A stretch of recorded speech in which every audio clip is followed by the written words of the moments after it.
sa tingin ko, huwag mo masyadong i-big deal kung pinipili ka ba ng babae din eh. Kasi nagpo-focus ka na ngayon sa kanya.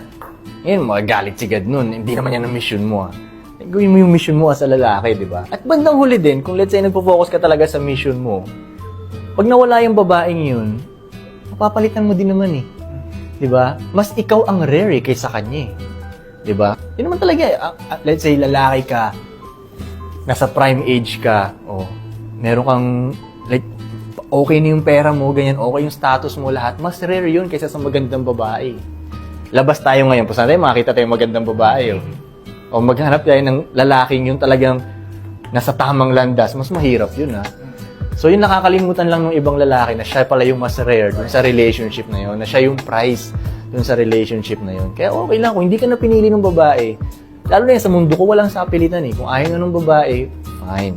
Bubuksan ko talaga siya ng pinto. Bye!